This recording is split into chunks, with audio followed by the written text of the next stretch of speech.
Gives me great pleasure today to introduce Roger Bretherton as today's speaker. Roger had his degree and PhD from the University of Hull in clinical psychology. After finishing his PhD, he did work as a clinician and a manager and a trainer in the NHS for nearly a decade before going to Lincoln, where he's currently lecturer there in enterprise in the School of Psychology, and working on specializing in coaching and positive psychology. He's recently had research which has been funded under the title of Are Humble Leaders Better Leaders? And I'm sure he might explain a little bit about that today to us. So it's a pleasure to welcome Roger to us, and he's going to be talking on humility, hope and holiness, explorations in the psychology of character strengths. Roger. Hello, good afternoon. So today I'd like to introduce just some of the area of research that I've been working on for the last half a decade or so. As the introduction said, my sort of specialist area of research increasingly has become something that some psychologists would call character strengths and virtues, which in a sense is the study of good qualities of character, if you like. So if as a clinical psychologist, I spent a decade in the NHS really working with people who were chronically suicidal or had received diagnoses of personality disorder. And very often I was asking the question, what skill is missing? What ability does this person need? And in a sense, by asking that question, I was beginning to ask a question of character strength. You know, do they need to be able to regulate their emotions? Are there places where they need more social skill? Is there some compassion that they might need to give to themselves or to somebody else? Should they operate some wisdom in some of the decisions that they're making? And the moment you start asking those questions, those are character strengths questions. So today what I'm going to do is I'm going to introduce the character strengths framework. That's the beginning of my research. I have to say that this framework, in and of itself, we could talk about it for hours, about whether it works and how it works and the various critiques. I have to say, when I lecture this to undergraduates, it takes me about 4 hours to get to the point where I can go, and so I'm happy to talk about this framework as if it's good enough, but we don't have 4 hours today, so I'll give you about 6 minutes to get your head around that. And then I actually just want to give some specific examples of where I and some of my colleagues, so I have an increasingly small army of research students working with me who are looking at various aspects of character strengths and applying them in different places. And so I'll talk through some research we've done on humility in leaders. It's just one study among many that we've done. I'll talk about a study on hope in environmentalism. So how does hope interact with our desire to behave in positively environmental ways like recycling and so forth. And I have to say that the third H is a bit of a stretch. I got tugged into alliteration. Holiness really actually refers to a project I'm currently working on, and sadly don't quite have the data for you today. It's not quite there. On adapting character strengths interventions for church small groups. So a project I've been doing that kind of combines theology and psychology and tries to turn that into an intervention. So why character strengths?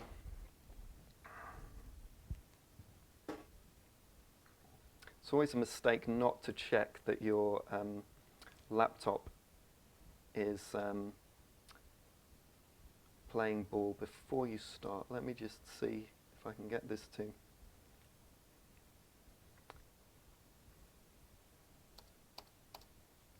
I think what I'm going to do, I will just talk. And then we'll see if that works well in a second. It's a pity because they're very beautiful slides as well, but never mind. Okay. Well, let me introduce it first, and then I'll sort the PowerPoint out in a second.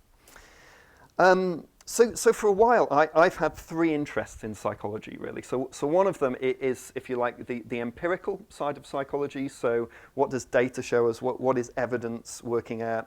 What kind of methodologies allow us to understand the way in which human beings, in my research, function, think, emote, behave, etc. In clinical psychology, that was really the question of how do we explain incredibly complex behaviors in a way that makes them comprehensible and thereby more human and allow us ways of helping with those kind of things. The second side of my interest has always been theological, so I actually trained as an existential psychotherapist, which means I was kind of asking, through an existential lens, some pretty deep theological questions and philosophical questions about meaning, about spirituality. I also, I have a faith background myself, so I'm also kind of asking questions about how do I begin to work together psychology with Christian faith, Christian theology. In my case, and if you know much about psychology internationally, you'll know that there is a movement in the United States of integration where you can go to Fuller Theological Seminary or you can go to Wheaton, and people will do a doctorate in clinical psychology in the way that I did, and alongside that a bachelor's in theology, and sort of dance between the two things and try and make sense of them both together at the same time. And so I've had this interest in psychology from an empirical, scientific standpoint, if you like, an interest in theology, and then thirdly for me, a sort of interest in what's pragmatic, what helps, what's useful. As a clinician, very often I felt that I was a popularizer, taking quite complex psychological ideas and making them very, very useful, sometimes to 14-year-old teenagers, sometimes to people who had learning disabilities, sometimes to people who are in the midst of depression and couldn't take a lot of information in. And therefore, constantly this idea of, and who does this help, and how is it useful, and where is it generally applicable? So for a long time, I'd kind of sat with the idea, how can I find a framework of studying psychology that will satisfy those three things for me? That will be scientifically empirical from a psychological point of view. That will be theologically compatible, theologically integrated on some level, so it makes sense on both sides, but also is generally applicable, that I could take it to many different audiences, not just faith groups, not just people with mental health problems, and that it would make sense. It could be presented in lots of different ways. And actually this week is a bit of an example of that, so I'm presenting here today. Tomorrow I'm addressing doctoral students. I'm addressing our sort of doctoral research conference at the University of Lincoln about how to do research, so using this in a very pragmatic way in terms of what character strengths underlie the scientific attitude. And then on Thursday I'm speaking to a rape crisis charity about how we might be able to use some of the models I'm using here with mindfulness and how it may help some of the service users that they're working with. So even this week I'm sort of traveling across those three domains. And for a while, I really thought I'd cracked it. I really thought I found the model that will satisfy those three things. It's scientific, it's generally applicable, it's theological. And it came out of a multi-million-dollar funded project funded by the Templeton Foundation called the Godly Love Project. Did anybody hear of this? Anyone encountered it? No? So the Godly Love Project effectively was trying to make sense of how is it, let's say, that people who have some kind of experience of divine love seem to become more loving themselves and therefore seem to be able to create loving communities on some level. So that was the basic model. It was spearheaded by two sociologists, Matthew Lee and Margaret Paloma, and together they effectively came up with what they call the diamond model of godly love. And I really, really enjoyed this model because it was scientific. It allowed me to pose lots of questions. It was also allowed a kind of theological angle to come in. And I used that model for various bits of research. One piece of research I did was looking at people who, former drug addicts, let's call them, who'd found themselves in Pentecostal rehab, so a rehab service provided by a Pentecostal church that involved mystical experiences. And many of them were saying things like, I used to be addicted to alcohol, and now I'm addicted to Jesus. And I was using this model to try and understand what are the processes that might be involved there. Now, it's a lovely model. I liked it enormously, but I got into trouble when I started presenting it academically. So I remember one particular research seminar a bit like this, where I presented it. I said, it's the godly love model, and someone first put up their hand and said, is it really scientifically accurate from a psychological perspective to use the word love? Because that's debated in psychology. Is there such a thing of love? And if we talk about love, shouldn't we reduce it to something else? So I'm like, okay, that makes sense. And then someone else says, and actually, in any scientific model, should God ever be one of the factors in the model? I'm like, yeah, okay, I can see that. And then the statistician put their hand up and they said, and technically looking at it, it's not really a model. Godly love model. So I'm like, well, can I still have the word the, maybe, at the beginning? And so I thought I need to find something that's got a bit more relevance and a bit more applicability. So I think what I'll do is I will reset this computer and see how it starts up again in a second. So the model I've fallen upon that I'm going to talk about today was developed in 2004 by a team of 55 psychologists. It's largely viewed as the beginning of the positive psychology movement. It was headed up by Chris Peterson and Martin Seligman. Martin Seligman is probably one of the most famous psychologists in the world, particularly on the clinical side of things. He started off by electrocuting dogs in his early days, and now he's gone on to sort of promote peace and love and positive things. So he's gone from a study of what's wrong to a study of what's right and what makes life worth living and flourishing.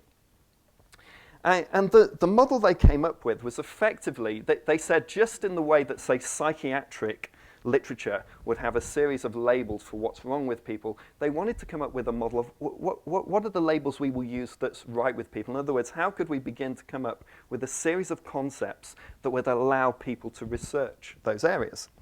And they did two things. Firstly, they looked through hundreds of pieces of world literature in philosophy, in religion, from around the world, from lots of different things, and they tried to come up with a thematic analysis of what are the core themes that seem to come up in this literature.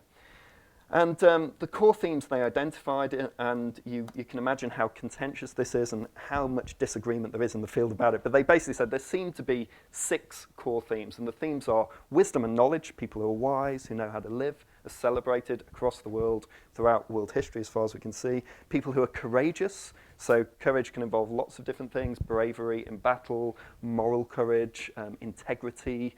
Courage can actually sometimes just be passion and zest and vitality, celebrated across the world. Humanity, people who love and care, befriend others. Justice, the civic virtues that make community life work. Come on, work. Oh, it's working. Yeah, here we go.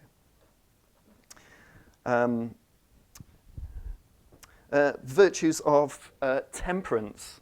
Yeah, there we go. Virtues of temperance. In other words, virtues that like humility and forgiveness, that sort of control vices, that correct some of the ways in which things might go wrong. And virtues of transcendence. In other words, transcendence might involve spirituality and faith and things like that, but it might equally involve wonder or gratitude or hope. And interestingly, and I quite like this, humour appears in the virtues of transcendence as well. And given that I'm a sort of an amateur Kierkegaard scholar, one of my favourite things that Kierkegaard said was that irony was the beginning of the spiritual life, because in irony we look at who we are and who we'd like to be, and we laugh at the difference between the two. And so putting humour in the transcendence area helps. So I can now read this quote. I wanted to begin with this quote because it talks about the excitement I have about crossing boundaries in the way that I do. And this quote is not actually about academic boundaries. It's about boundaries of policy, when health and education and social work together, and what that does. And it's by, I believe it's Paul Williams, who was at the University of Cardiff. And he said, boundaries are exciting, intriguing, and turbulent places to inhabit. They're like fault lines. They are the locus of volcanic activity. They allow movement. They release tension. They create new mountains. They shake existing structures. Boundaries are often the sites of conflict, miscommunication, and misunderstanding, resulting in a lack of coordination and duplication. They are too often perceived as barriers and protected by organizational, sectoral, and professional walls. Alternatively, they can be the locus of transformation, collaboration, imagination, innovation, and creativity through the juxtapositioning of multiple communities of practice and interests. Boundary encounters are healthy for people and organizations. They avoid atrophy, groupthink, and inbreeding, and offer new opportunities for learning, knowledge, acquisition, and windows on the world. It's that I think that there's something about what Faraday stands for, I think, in there as well, about there's some excitement about sort of crossing boundaries and looking at things from sort of interdisciplinary perspectives. And so as a result of the research I'm doing, I equally find myself in rooms with philosophers, with medics, with educationalists, with people from the business school,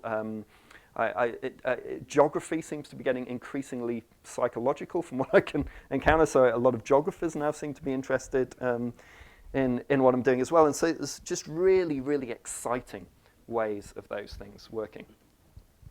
So here's the slides that would have explained what I've just said, so I will flick through those quickly. So Lee, Paloma, and Post there, the godly love model. And here's the character strengths and virtues. Here's some of the world religions that they drew on in order to be constructed. There's also more modern and contemporary ingredients went into it as well. And here's the overall model that then arose. The 6 in the middle are viewed as sort of big cluster themes. They were thematically derived. They're not empirically derived, actually. And then the 24 around the edge are almost viewed as labels or psychological constructs or clusters that allow people to research and move on from there. My view of it is that this isn't necessarily the best ending point, but it's a really good start point in terms of beginning to think about what we might research and where we might go.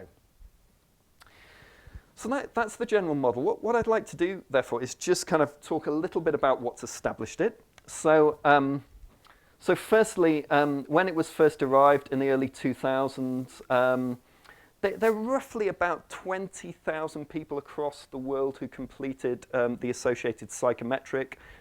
These are the countries that are in it. There's flaws in this study because if you think about it, if it's online, these will be people who have good Wi-Fi, so quite often you think these may not actually be native to those places. And some of these samples were very, very small, so some of them had less than 150 people in them. But then more recently, Bob McGrath, who's the senior scientist at the VIA Institute who came up with this, has carried on tracing the psychometric work on it, and has now done a summary of about 500,000 responses to the VIA psychometric that lies behind this model, trying to make sense of it. I have to say it's now gone into a second edition, so the psychometrics have now all been redesigned, and one of my own PhD students, Aisha Alamadi, is actually the main person now translating it into Arabic. So she's literally was showing me yesterday the back translation she's now been doing and how difficult it is quite often for Western concepts to be sort of put into Arabic without really condensing them or extending them too much. And how difficult it sometimes is to get people over email to understand what you're saying when you're trying to communicate what these things mean. But at this point in time, the VIA Institute, based in Cincinnati in the United States, have a website, and at this point in time, I think 7 million people across the globe have completed the associated psychometrics. They have lots of data to play with and think about. It's been translated into, the original was translated, I think, into over 30 languages. The most recent version is now going through the translation, so that's why we're involved in the Arabic side of it. Every time I talk about it, I'm always wrong because one person completes the psychometric every 15 seconds. So it's like every time I go 7 million, it's changed by the time I've communicated it.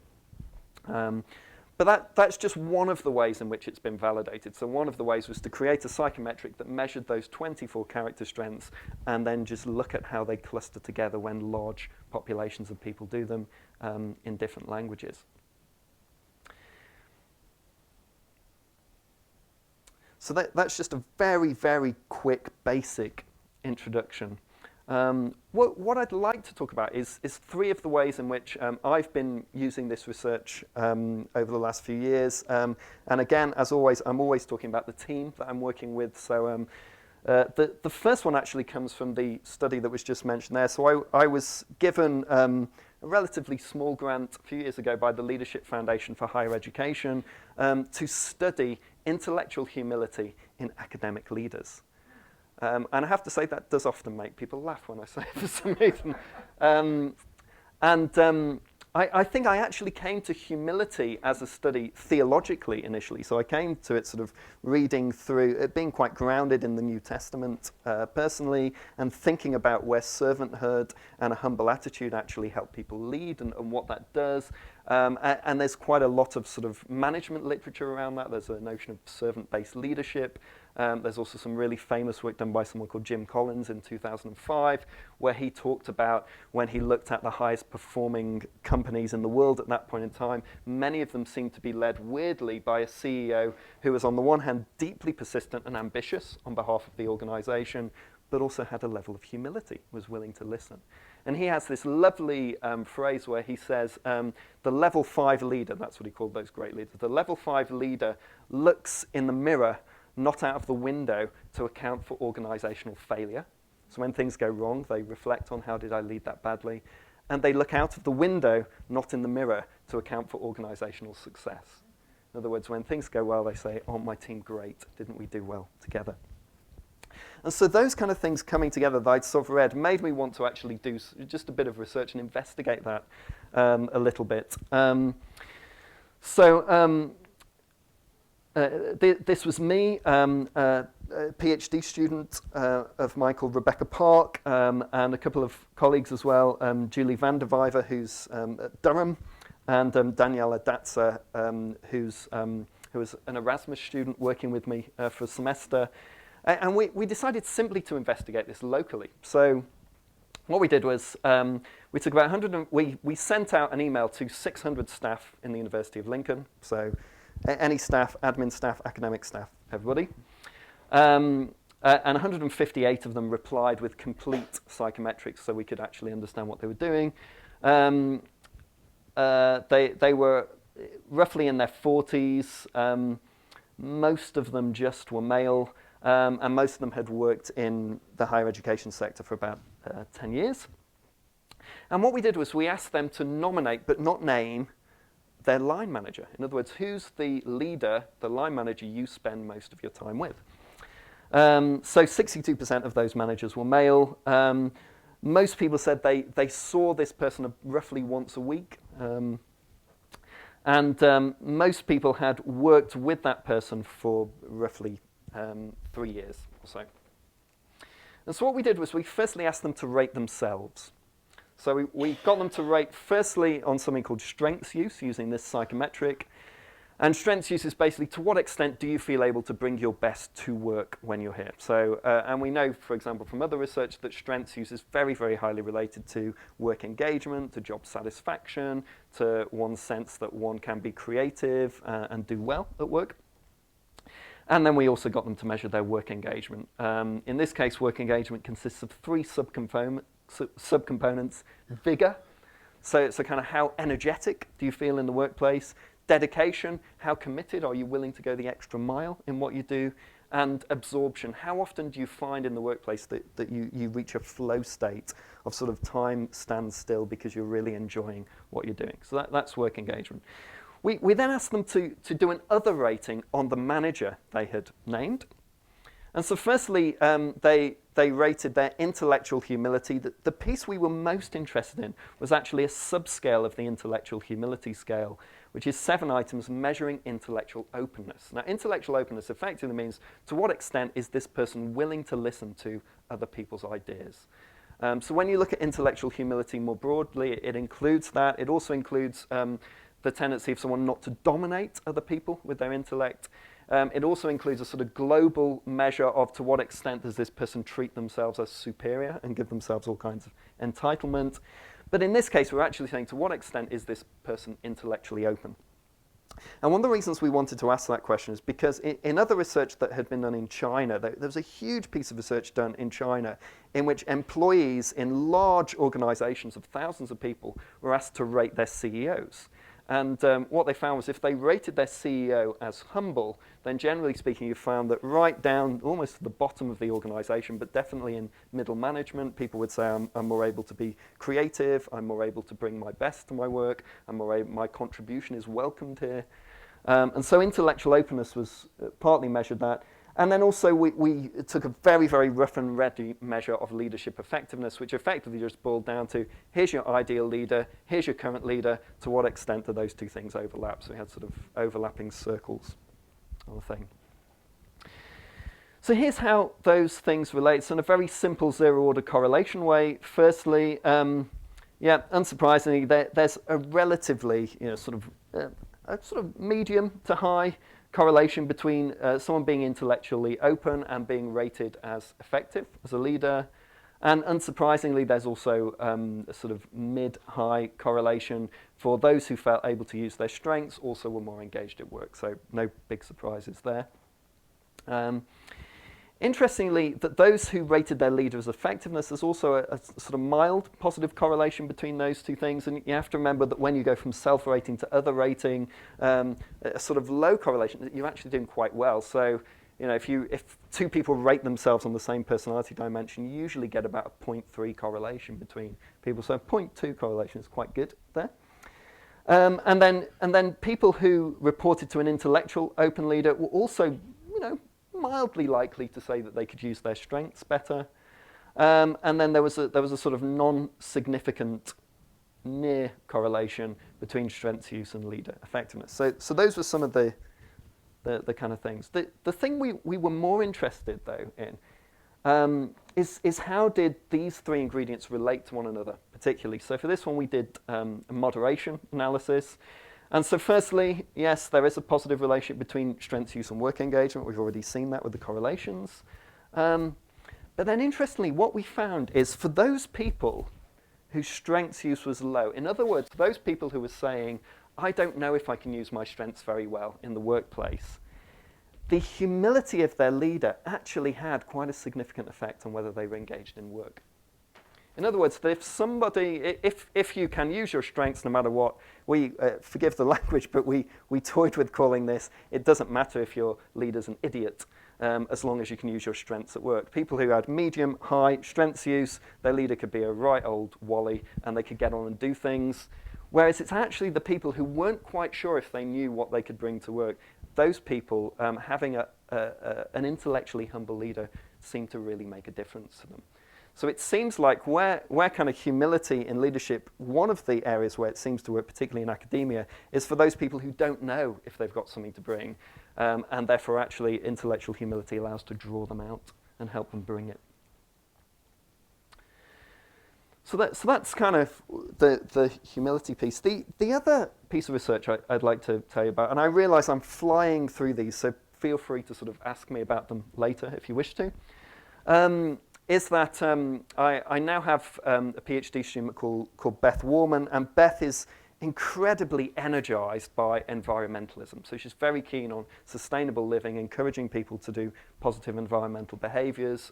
She's part of our local transition group in terms of moving things away from carbon-based fuels and those kind of things. I initially didn't want to supervise her because I was like, it's really laudable and wonderful, but I don't really know anything about environmentalism. And so she said, well, I'll go away and I'll make a poster. And she came back and presented a poster of all the hypotheses she had to test. And I was like, okay, well, if you're going to do that, let's try this.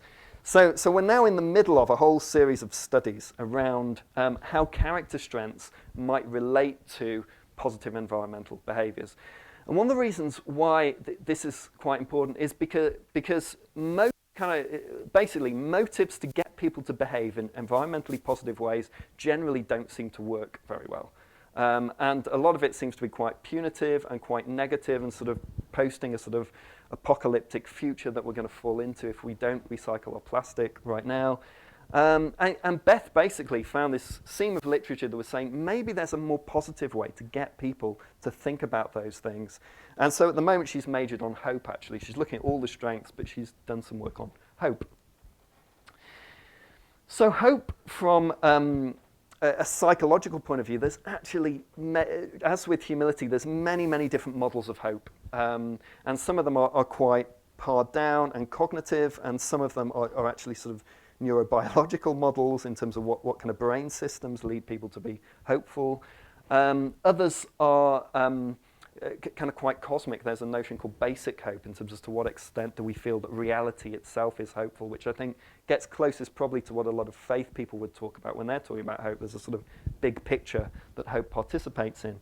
For this study, we're using probably the most popular model of hope, which was put together by someone called Rick Schneider and developed by his mentor, the person he mentored, Shane Lopez. And it basically sums up hope really as Firstly, the drive, the willpower to believe that something can be done. There is a good future, and if we just push towards it, we will get there. It also involves strategy, that every path into the future, there's multiple ones of them, but actually all of them will be problematic. All of them require some workarounds and a bit of effort. And then also a bit of patience as well, that sometimes hope is about actually just waiting for the circumstances to come about. So me and Beth were looking at hope and positive environmental behaviours. So we had an online sample of nearly 300 people, and they were drawn from the student population, from social media, and from environmental groups. They were largely in their 20s, and most of them were female, most of the respondents. And we measured 4 variables. To what extent did they do pro-environmental behaviours? We used the flourishing scale, which is just a measure of subjective well-being. To what extent do you feel that your life is good right now? The adult hope scale, developed by Snyder et al. And then also a measure of materialistic values as a sort of counterbalance to the sort of positive environmental behaviours.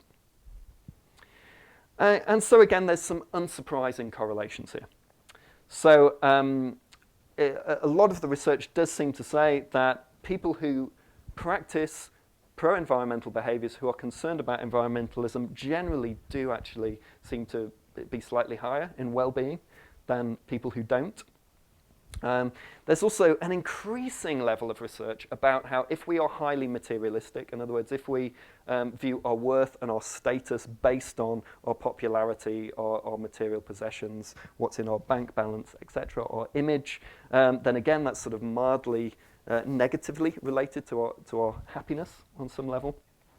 And also materialism itself is sort of negatively related to hope. So there's sort of one model of being materialistic that would say that materialism or consumerism, if you like, is a response to intolerance of the present moment, in terms of saying, I don't like what's going on here, so I'm going to flee into shopping on some level.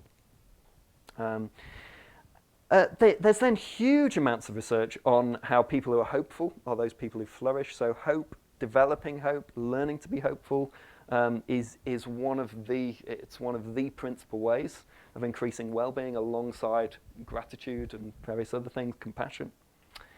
And generally speaking, people who practice positive environmental behaviours tend to be hopeful. There's a sort of low correlation there. So with this group, what we did was, the previous one was a moderation analysis. This was a mediation analysis. And so, unsurprisingly, as previously shown, there is a connection between environmentalism and flourishing. That is there. But what we were more interesting is, could it be that hope contributes to that somehow? In other words, is some of the variance that's going on here accountable for the fact that these people might have some hope?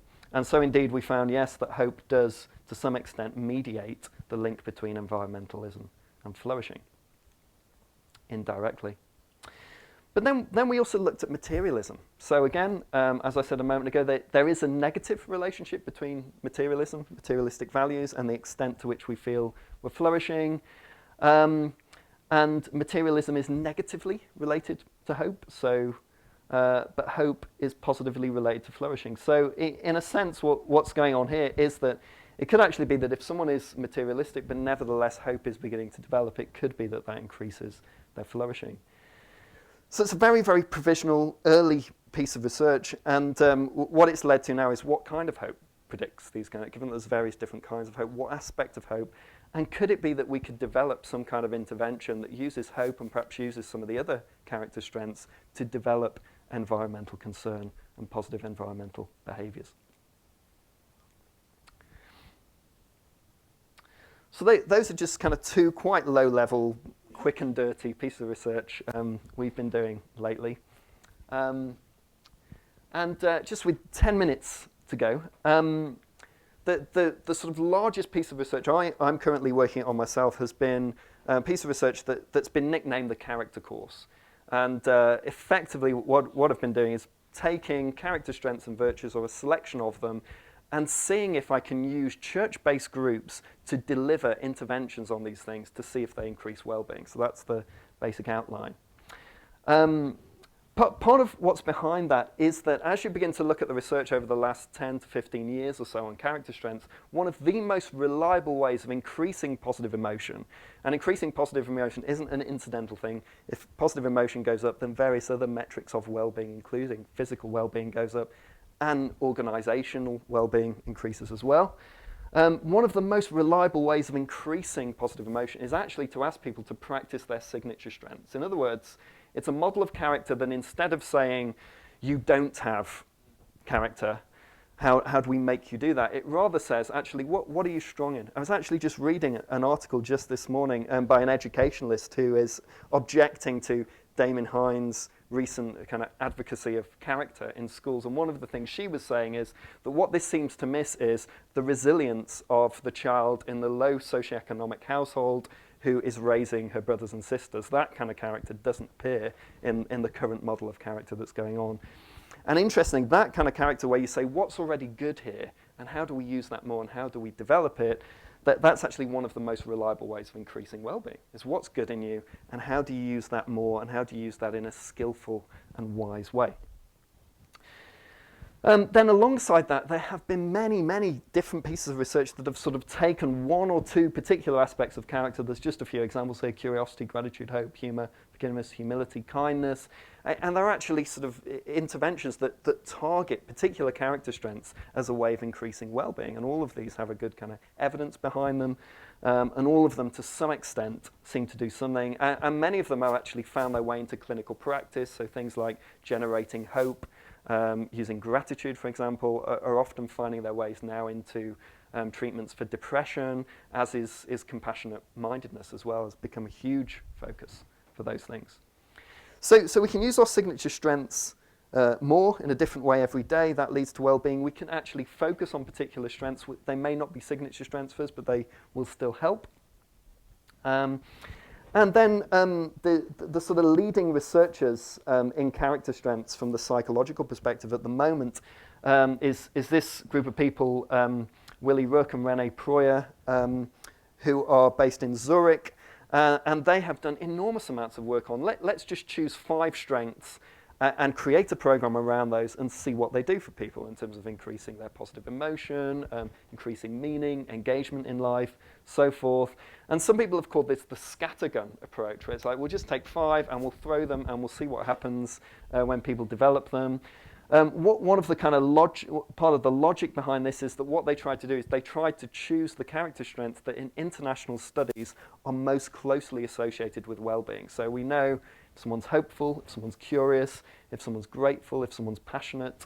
Humor is an oddity here because usually it's love that comes out next. But there's five particularly that we know if they go up, they tend to increase people's well-being.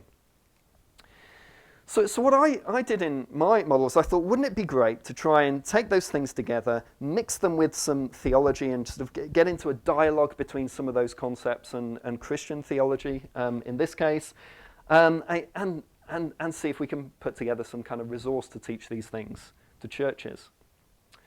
And so what I did was I chose 8 of them. Hope, love, gratitude, and curiosity are there because we know that if people do them, generally their well-being goes up. Love of learning is there because I wanted a session that would frame the entire idea as learning, so we try and get round some of the more conservative Protestant kind of objections to the notion of trying to build oneself up, because we want to rely on grace from that perspective.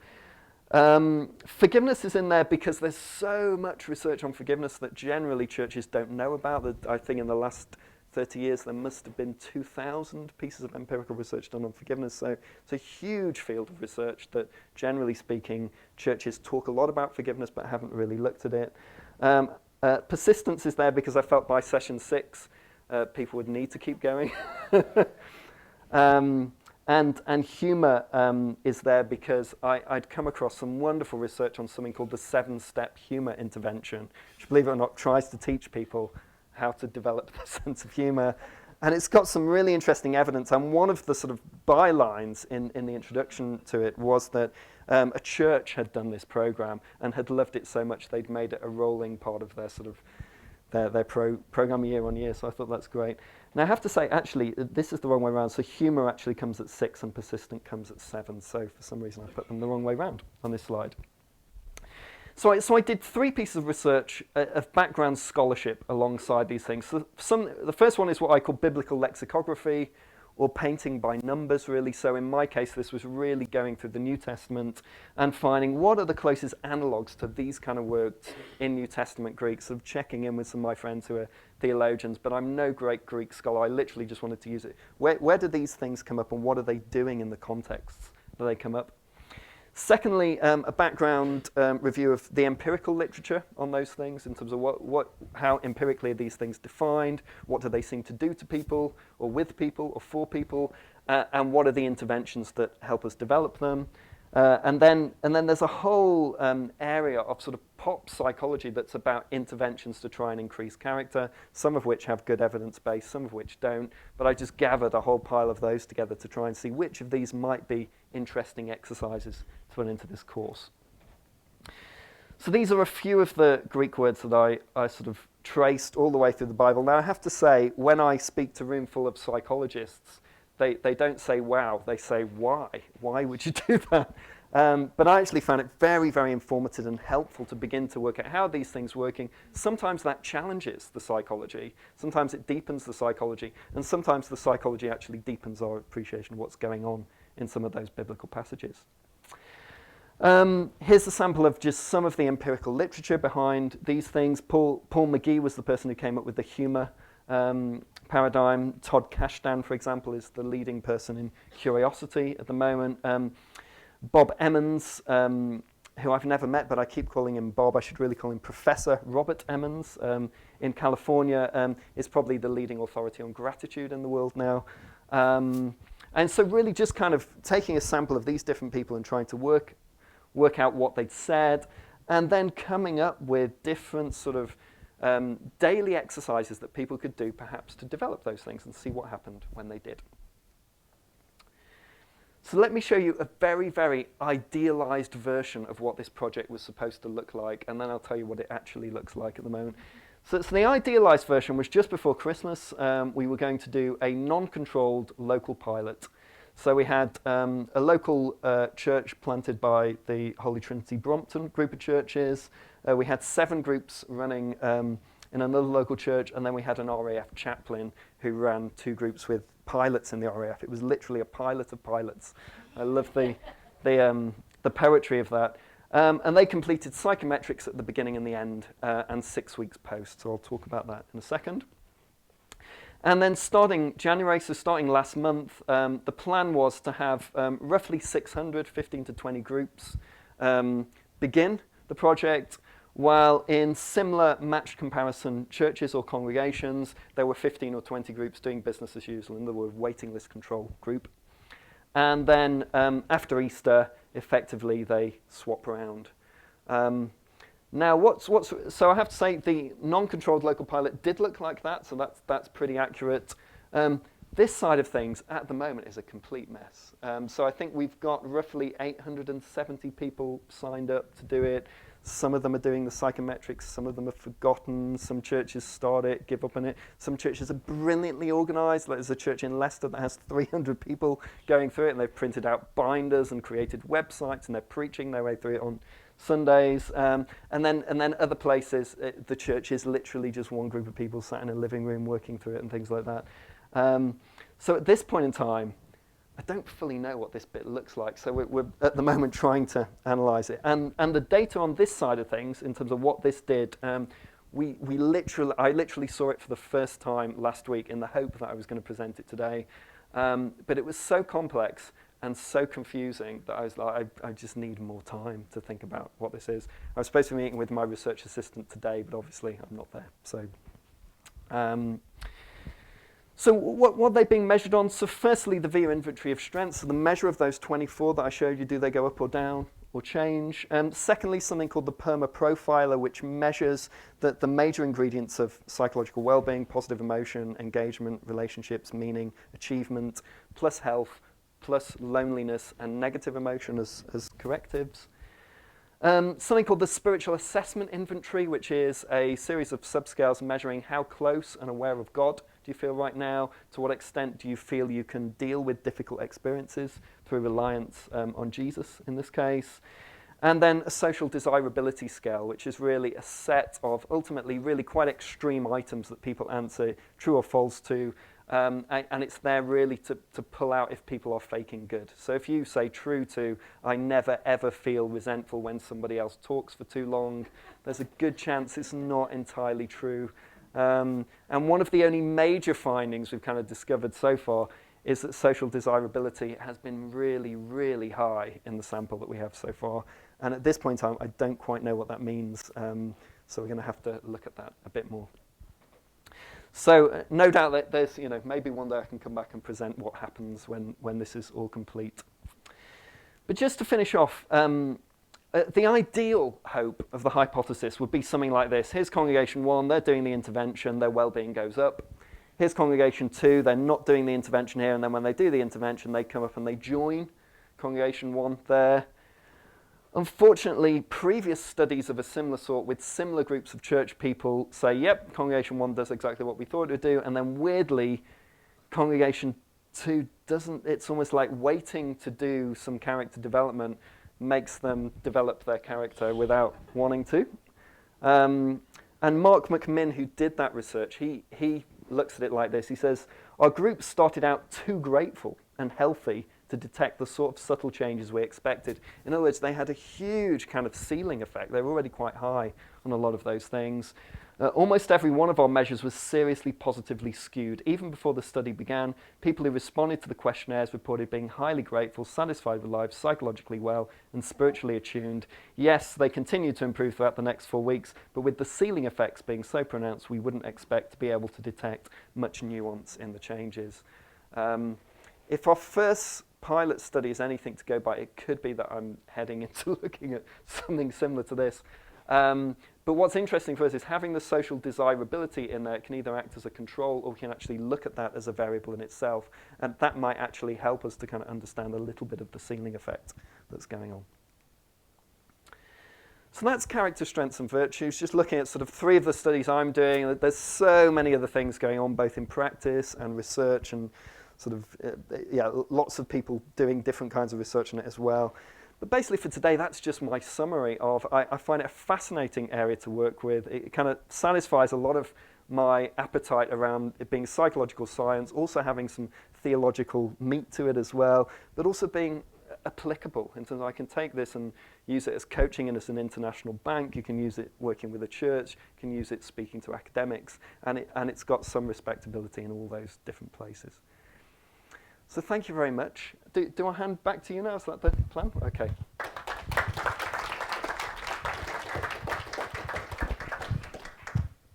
Thank you so much. That covered a lot of ground. And I can see hands going up already. So Ruth has got the microphone.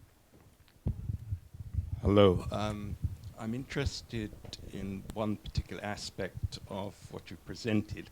And I understand that you've presented a large body of information in a very short time.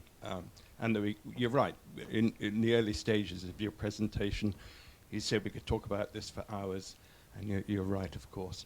I'm interested, you showed us the information collection stage spreading right across the world, I think 75 countries or something like that, you said. And I'm interested in if there is any. And you also looked at world religions, and I'm interested in cultural norms and the things that discrete cultures value as important and value highly or value less highly. And 20 years ago, I worked with Chinese managers in Southeast Asia, and since doing that, I've done nothing to update my knowledge. And I guess there's a few years difference in age between the two of us. I'm interested if, at that particular time, I know with people like Geert Hofstede and people like that, there was a lot of attention paid to cultural differences, and I wonder if that's come into your work at all. Yeah. So the answer is yes, it has. And I think, if anything, the research I'm doing at the moment, and particularly in terms of, I mean, I guess we're doing it with the Gulf states, particularly in terms of the trial we've been doing in Qatar, it is a feeling that this doesn't actually do very well in terms of translating culturally. So there's some concerns about whether the thematic evidence going across the world really was as good as it should have been. There was one psychologist called Robert Biswas-Diener who gained the nickname the Indiana Jones of psychology because he literally traveled around the world with this model, presenting it to the Inuit, presenting it to the Maasai in Kenya, and really asking them, does this make sense in your culture, and those kind of things. The worldwide data, so we have that really good data on 75 nations, but there's much more than that, and that does show huge differences in what's valued in certain cultures versus others. And also the fact that, for example, there's some cultures where these words don't exist, for example. I've frequently found that when I've presented it internationally. I was talking to someone the other day who was saying, why would leadership be on here? There is no word for leadership in my culture. It doesn't make sense to us. I've equally, one of my collaborators is someone called Tim Lomas at the University of East London, and Tim is currently collecting a list of words based on well-being that cannot be translated into English. So he's looking through Japan and, across the world. I think he's ended up with something like 1,500 words that wouldn't make sense on this map. For example, a friend of mine is doing a lot of research, for example, on the notion of sisu in Finland as a kind of, it's a notion that's very hard to translate into English. So putting that all together, the bottom line is I kind of end up where I started really, which is I feel this is a good starting point, but I do feel that cross-culturally there's an enormous amount of work to do on it.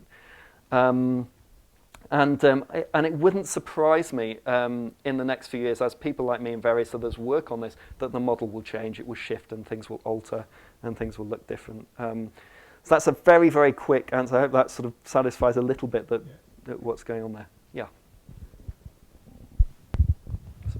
Thank you so much for that. Wait for the microphone. There we go. Oh.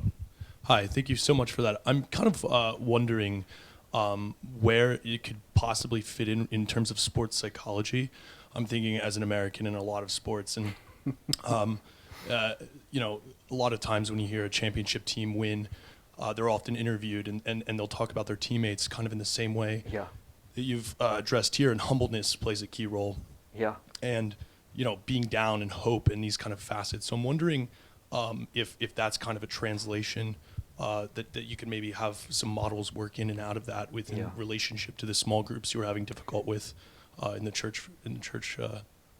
Yeah, talks. well let me take the first bit about sport, because it is used quite a bit in sport, and I'm working with some sports scientists on, I mean, their interest in it is to think about how character strengths might build resilience in sports people. So that's their kind of main thing. But the cheeky bit of research I've just bid for funding on that I'd love to do is, I come from Lincoln. We have a small football team called Lincoln City. And what we're actually doing at the moment, this season, our small football team locally has gone from, it's in League 2 and it's about to go into League 1 if we keep performing the way we are. And on video, we have a pre and a post interview with the coach, Danny Cowley, the manager of the team.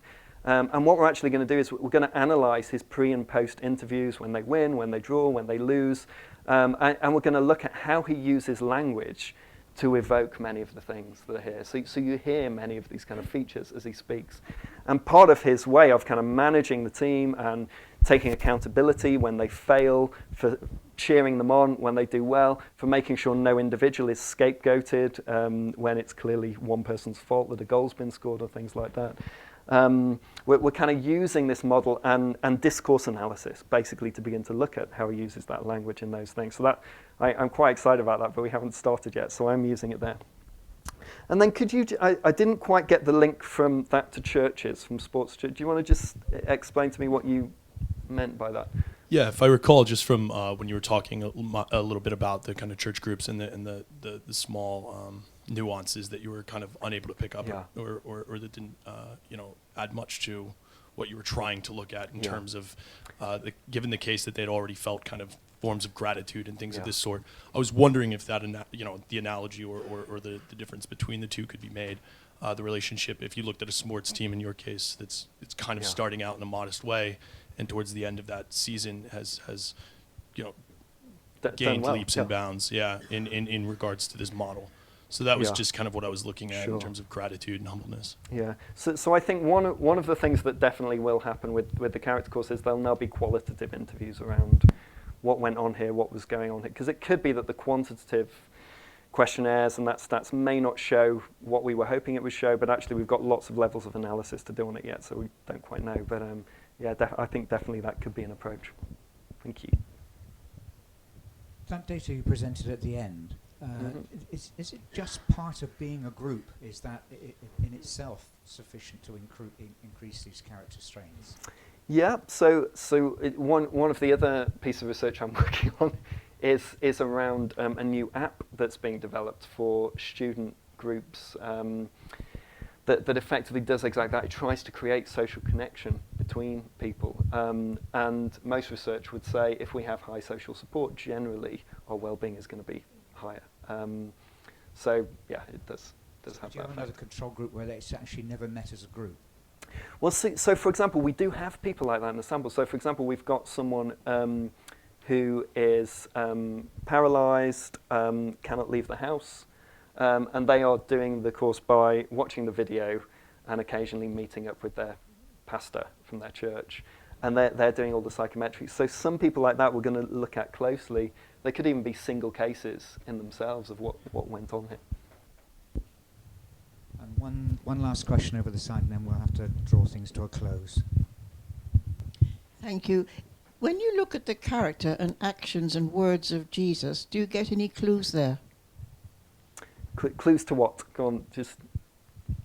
Clues, I mean, in opening up your thought and research. Yeah.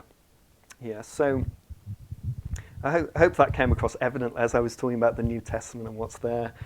And so one of the critiques of this model, particularly from Christians, but actually it was Confucians who said it first, and then Christians adopted this as a critique, is that they called it the positive donut.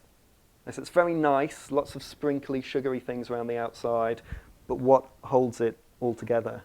And therefore, I think the kind of Christian theological perspective is to say that in Christ we see lots of these things held together.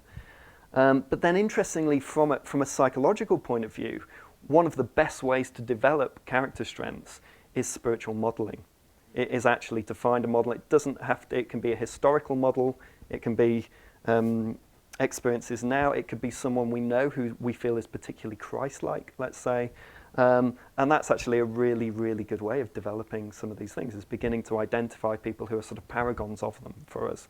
And I think for many Christians, Christ is that, isn't he? He's the kind of the exemplar or the model that we would seek to follow. So yeah, I would see that very much so.